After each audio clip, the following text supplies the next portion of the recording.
আসসালামু আলাইকুম রহমতুল্লাহ। কেমন আছেন সবাই? আশা করি সবাই ভালো আছেন। আপনারা যারা আমার ভিডিও দেখেন, আমার চ্যানেলে যারা আছেন সবাইকে আমি শুভেচ্ছা জানিয়ে শুরু করছি।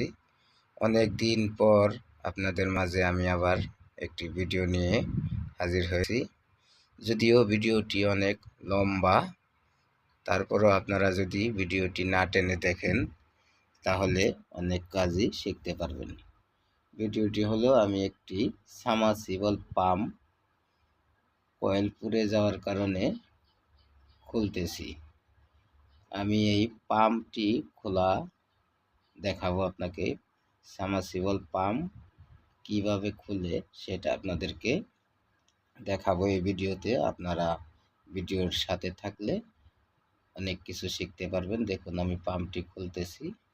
সাবমার্সিবল এই পাম্পটি খোলার পরে আমি আবার ফিটিং করব ওইভাবে। আপনারা এই পাম্পটি দেখতে থাকুন। আপনারা যারা আমার ভিডিওর সাথে থাকেন আমার ভিডিওটিও দেখতে থাকুন কিভাবে আমি কাজটি করতেছি। আমি কয়েল সাইডটি খুলে নিয়ে গেলাম। এখন আমার এখানে শুধু পাম্প আমি খুললাম।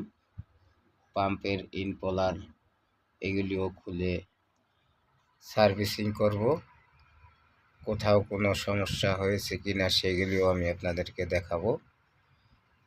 তো বন্ধুরা দেখুন, এই যে সাবমার্সিবল পাম্পটি আমি কিন্তু আগে কয়েল খুলে রেখে এসেছি। এখানে শুধু পাম্পের সাইডটা, এখানে কতগুলি ইনপোলার আছে পাম্পের, দেখুন আমি নাম্বার দিয়ে খুলেছি। নাম্বার দিয়ে খুলে আমি এগুলিকে সার্ভিসিং করছি। দেখুন কত সুতা পেঁচিয়ে গেছিলো। এরকম অনেক ময়লাই ইনপোলারে পেঁচে যায়। ইনপোলারগুলি আমি খুলতেছি, খুলে আপনাদেরকে দেখাই। প্লাস্টিকের ইনপোলার দেখুন, এই যে একটি খুললাম। খুব ধীর সুস্থে আস্তে ধীরে খুলতে হবে। দেখুন এখানেও একটি পলিথিন পেঁচে আছে দেখা যাচ্ছে। প্রচুর ময়লা ডাস হয়েছে, এগুলি আমি সার্ভিসিং করে তারপরে এটি আবার ফিটিং করব। আপনারা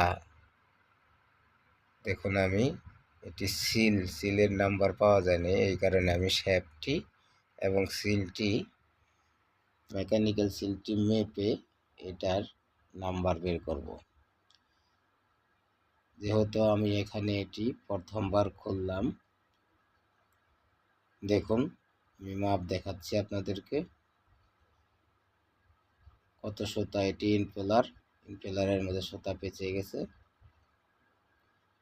এখন এটি খুলতেছি। এখন আবার এগুলি ফিটিং করব,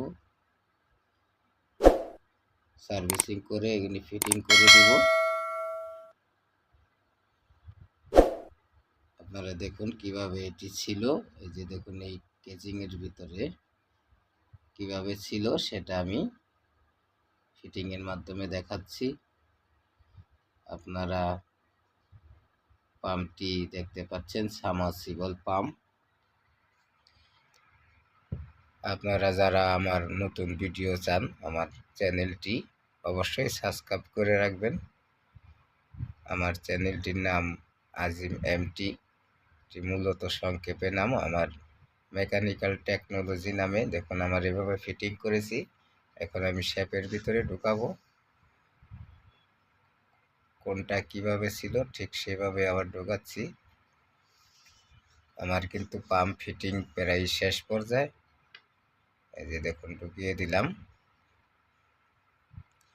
ঢুকানোর পরে আমি সবগুলিকে ঢুকিয়ে দিয়ে পাম্পের যে কেচিং ছিল সেটাতে ঢুকাবো। তো বন্ধুরা আপনার ভিডিওটা আমার ভিডিওর সাথে থাকবেন। তো সবাই ভালো থাকবেন, সুস্থ থাকবেন। পরবর্তী ভিডিও পাওয়ার জন্য আমার এই চ্যানেলটিকে সাবস্ক্রাইব করে রাখবেন।